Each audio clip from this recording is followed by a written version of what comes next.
Could a universal basic income be the solution to growing economic inequality, or would it unleash unforeseen consequences? Today, we'll delve into this hotly debated topic, examining both the potential benefits and significant challenges of implementing universal basic income systems. We'll analyze its potential impact on individuals, society, and the economy as a whole. Stay tuned, and as always, stay safe.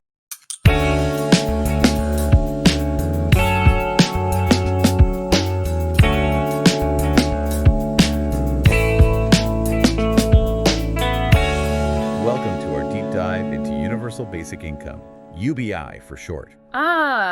UBI. You know, it's funny how such a straightforward concept can be so incredibly controversial. Right. Like, just give every citizen a regular old cash payment. Yeah. No strings attached. Is it the key to a fairer society or a one-way ticket to economic disaster? Yeah, it really sparks a lot of debate. It does. And you know what? We asked you to gather a mountain of research on this. Yeah. And let me tell you, there's some pretty surprising stuff in there. I bet. So maybe the best place to start Okay. is with the potential benefits. Sure. You know, the arguments that make UBI sound like Yeah. kind of a magic bullet for inequality. Yeah, for sure. What do you think is the most compelling argument for UBI? You know, probably the most compelling argument is its potential to directly reduce poverty. Okay. One study that was particularly interesting was on a UBI trial in Namibia. And they found that poverty rates plummeted from 76% to 37% in just 6 months. That's amazing. Yeah, it's huge. But is it really as simple as just handing out cash? Well, not necessarily. The study also found that child malnutrition rates, they fell dramatically during the trial too, Okay. suggesting that UBI doesn't just provide a financial cushion, Yeah. it can really directly impact a family's health and well-being. Yeah. So it's kind of fascinating. It makes you think about like the potential ripple effects, right? Right. Like if people are healthier and Sure. have less financial stress, Yeah. does that then Haha. positively impact things like school attendance? Yeah, for sure. Crime rates? Oh, absolutely. That sort of thing. Yeah, there's a lot of potential there. Yeah, and the research also highlighted Yeah. like other benefits beyond just straight up poverty reduction. Absolutely. For example, studies have linked UBI to reduce stress Yes. and even improved mental health. Yeah, that makes sense, right? It does, right. Because if you're not constantly worried about putting food on the table, Exactly. keeping a roof over your head, Yeah.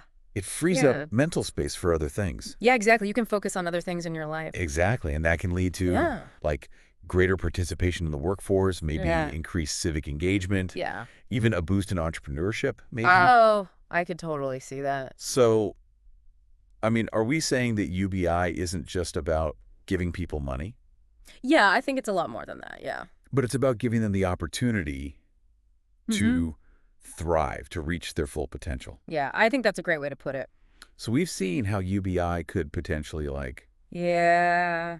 level the playing field in some ways. Hmm. But okay, let's get down to brass tacks here. Okay. How do we actually pay for this? Yeah.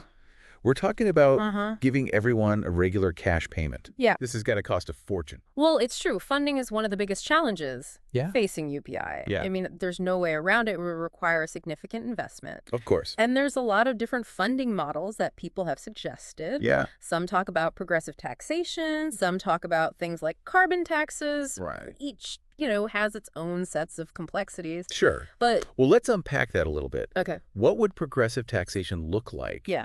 in the context of UBI? So one idea that your research highlighted is a system where the wealthy, right, Okay. they contribute a larger share of their income Okay. to fund the UBI. So, For example, someone earning $50,000 a year might contribute 10%, while someone earning $500,000 might contribute 30%. Okay, so a sliding scale. Exactly. Okay, and that seems like a fair way to kind of spread the burden around. Right. But is it realistic? Well, it's definitely a politically charged issue. Sure. And there's a lot of debate about how much revenue this could realistically generate. Yeah. Some economists argue that it wouldn't be enough to fund a substantial UBI program. Okay, so maybe not enough on its own. Right. What about some of those other ideas then? Like the carbon taxes? Yeah. Could that be a viable option? Carbon taxes they have that added benefit of incentivizing a transition to a greener economy.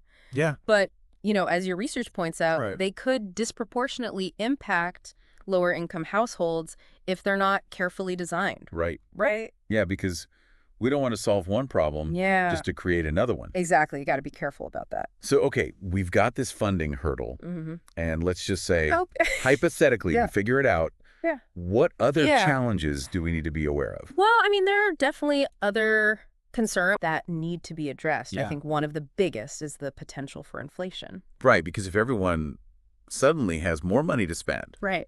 doesn't that drive prices up? Yeah. I mean, that's the fear, right? Yeah. And it's not unfounded. Like, Right.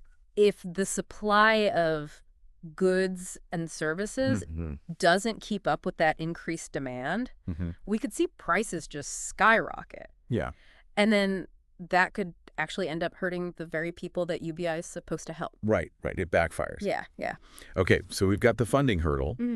We've got the potential for inflation. Yes. Anything else? Well, another concern that people often bring up is that it could disincentivize work. Right, the classic free money makes people lazy argument. Exactly. Yeah, like if you're getting a guaranteed income, Yeah. why bother getting a job? Right. Yeah. But is there any evidence to support that? Actually, several studies, Okay. including the Give Directly trial in Kenya, which we can talk about more later, found no evidence of reduced work effort among UBI recipients. Really? Yeah. People weren't just like sitting around doing nothing. No, not at all. Wow. In fact, some studies even suggest that UBI could lead to more entrepreneurship Okay. and people pursuing more fulfilling work. Okay, so because they have that cushion, Right. they're not just chasing any paycheck Exactly. to survive. Yeah, they can pursue their passions. Right, so it's a much more optimistic view Yeah. of human nature than Right. the people are inherently lazy Yeah. narrative. Exactly. It's like, let's look at the evidence before we jump to conclusions. Exactly. Right. So, okay, so we've got the funding challenge, Mhm. we've got that inflation concern, Yeah. and this work disincentive debate. Uh-huh. All valid points. Yeah, I think so. I mean, are there other complexities too? Oh, there are definitely other complexities to consider the impact of UBI on different demographics. Uh-huh. The potential for unintended consequences, Sure. the political feasibility of implementing such a radical policy. Yeah. I mean, these are all really crucial questions Yeah. that need to be thoroughly explored. So it sounds like UBI is less of a magic bullet and more of like a complex puzzle Yeah, with a lot of moving pieces. I think that's a really good way to put it. Okay, so we've laid out some potential benefits and some very real challenges. Yeah. And now I'm curious to see what we can learn from places that have actually tried this. Yeah, that's the fun part. Like, you mentioned the Give Directly project in Kenya earlier. Right. What can you tell us about that? So the Give Directly project is actually the world's longest running UBI experiment. Wow. Okay. It's been running for over a decade in rural Kenya, Okay. and the findings have been, honestly, pretty remarkable. Okay. So this is where things start to get really interesting. I think so. Let's dive into the Give Directly project and see what lessons we can glean from their experience. Let's do it. So we're back. And we are ready to dig into what's actually happening on the ground with UBI. Yeah.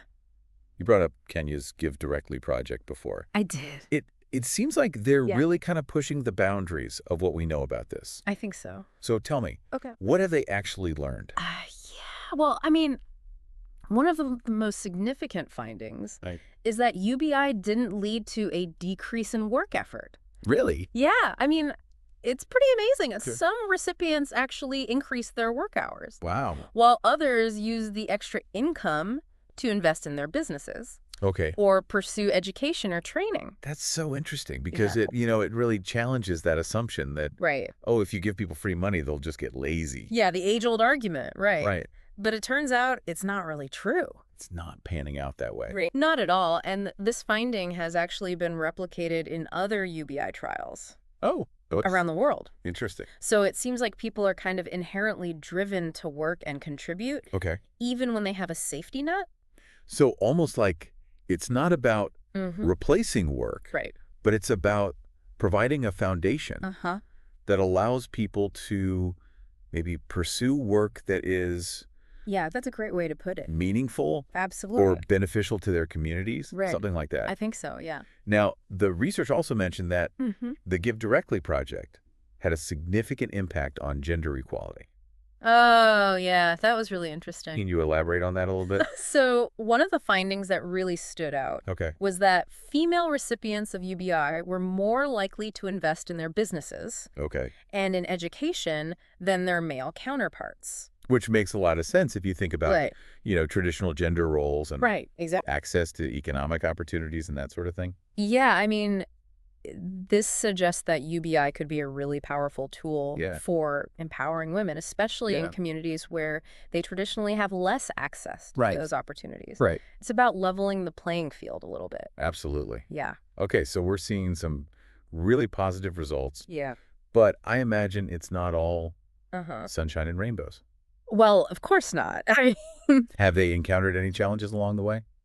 Yeah, I mean, obviously implementing any large-scale social program like this is going to come with challenges. Yeah. And, one of the main challenges that Give Directly faced was logistical. Okay. Like, just getting the money to people in really remote areas can be tough, Yeah, I bet. especially in a country like Kenya, Right. where the financial infrastructure maybe isn't as developed Yeah. as in some other parts of the world. Right, and I imagine there are also political challenges too. Oh, absolutely. I mean, UBI is a pretty radical idea.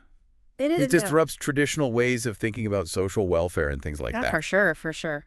So, has there been any pushback? Yeah, there has been some pushback, from certain groups in Kenya who argue that, Yeah. it's too expensive Okay. or that it discourages people from working. So, even with all this positive evidence, Right. there's still resistance to the idea. Yeah, there is. But I think, Okay. the Give Directly project has been really instrumental in shifting the conversation around UBI. Okay. I mean, their findings have been widely publicized, Okay. and they've really helped to build momentum for the movement globally. So, it's pretty amazing how one small experiment Right. in rural Kenya can have such a ripple effect It's pretty remarkable. on the global stage. It really speaks to the power of, evidence-based policymaking Yeah. and the importance of testing new ideas in the real world. So Kenya's giving us kind of a glimpse into what a UBI future could look like. But what about other parts of the world? Uh-huh. Are there other notable experiments out there? Yeah, there have been a number of trials conducted all over, Okay. each with its own design and findings.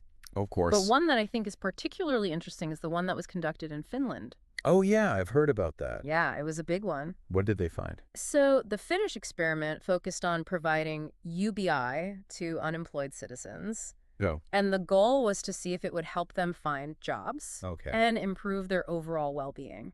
So did it work? Well, the results were kind of mixed. Okay. It didn't lead to a huge increase in employment rates. Okay. But participants did report higher levels of life satisfaction and lower levels of stress. So even if it didn't, Right.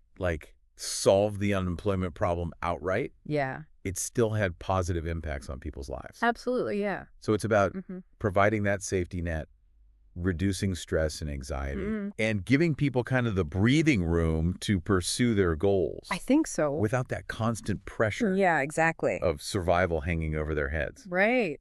Okay, so we've seen how UBI is being tested in different contexts around the world. Yeah, from rural Kenya to Finland. Yeah, it's pretty fascinating. It's cool to see it in action. Yeah, but what about right here at home in Southeast Asia? Yeah. Is this something that could work in this region? Well, Southeast Asia presents a really unique set of challenges and opportunities Okay. when it comes to UBI. How so?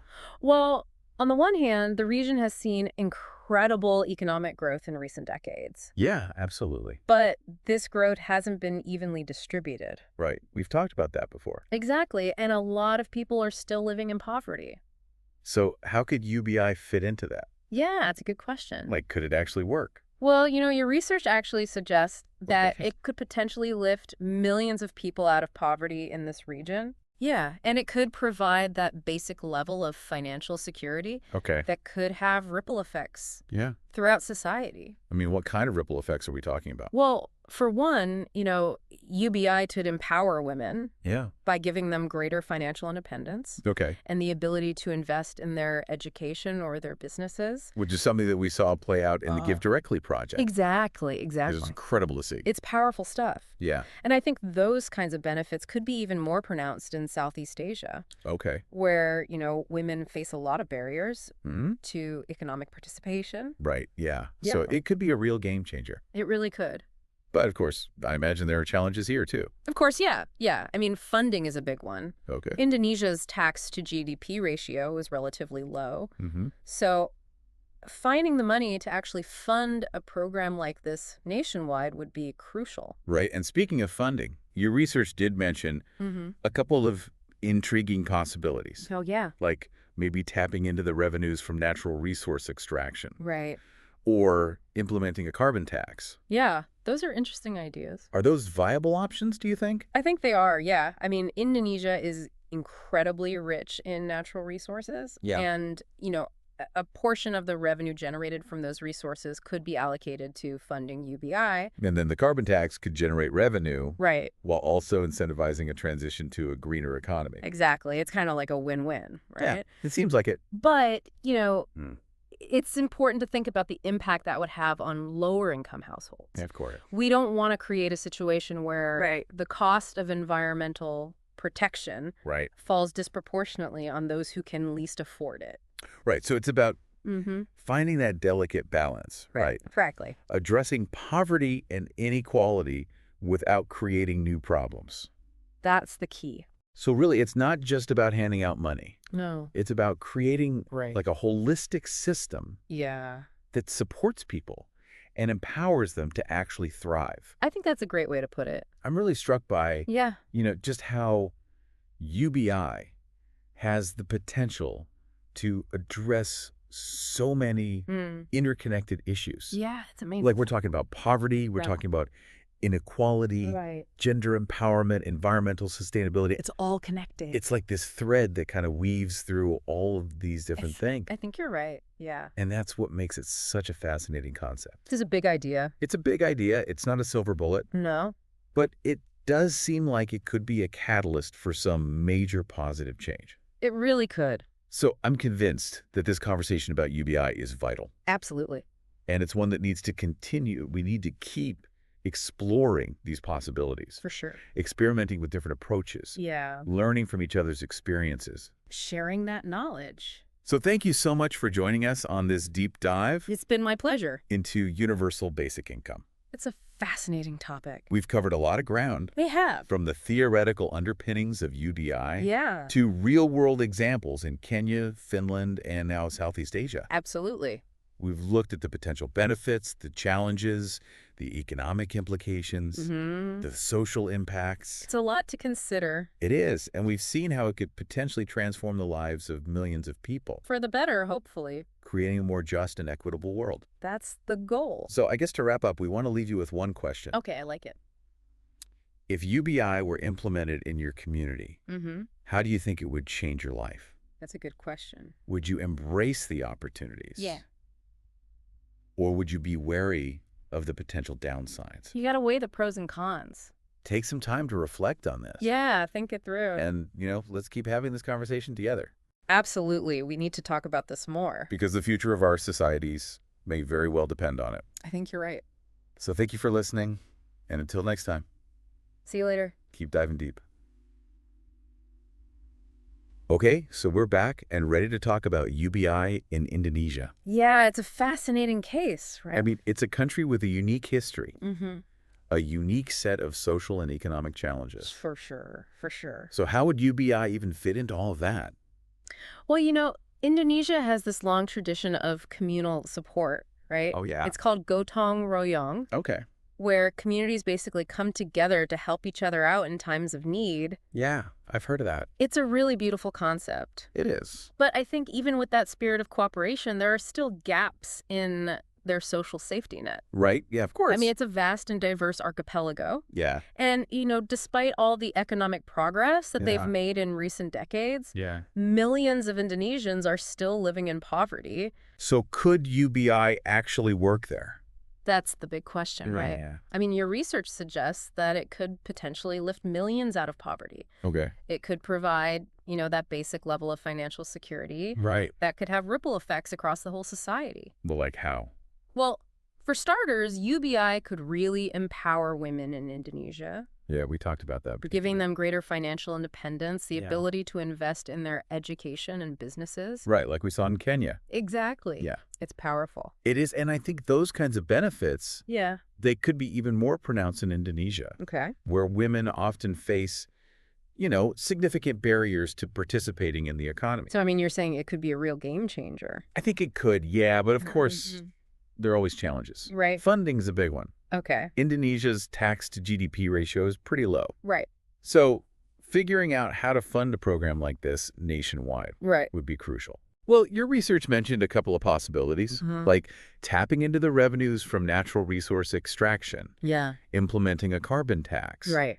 Like, are those viable options? I think they're worth exploring, yeah. Okay. I mean, Indonesia is rich in natural resources. Yeah, it is. And a portion of that revenue could be used to fund UBI. Okay, and then a carbon tax could generate revenue while also incentivizing a greener economy. Exactly. Yeah, it's kind of a win-win. Yeah, potentially. But of course, you always have to think about the impact on lower income households. Of course, right. You don't want to put the burden of environmental protection on the people who can least afford it. Right, so again, it's all about finding that balance, I think so. solving one problem without creating new ones. Right. Exactly. So really what you're saying is it's not just about handing out money. No, it's Okay. not. It's about... Creating a system, right, Yeah. that actually supports people and empowers them to thrive. And that's really what we're talking about Sure. here. I think so, yeah. It's not a handout. It's an investment It's about investing in people in their potential. and creating a more equitable future. Yeah, I think that's a good way to put it.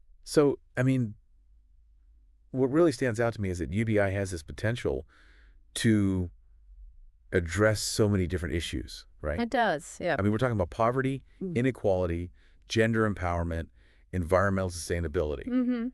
All interconnected. Yeah, it's like a common thread through all of these global challenges. I think you're right. And that's what makes it such a powerful idea. It's a big idea, yeah. Yeah? It's not a simple solution.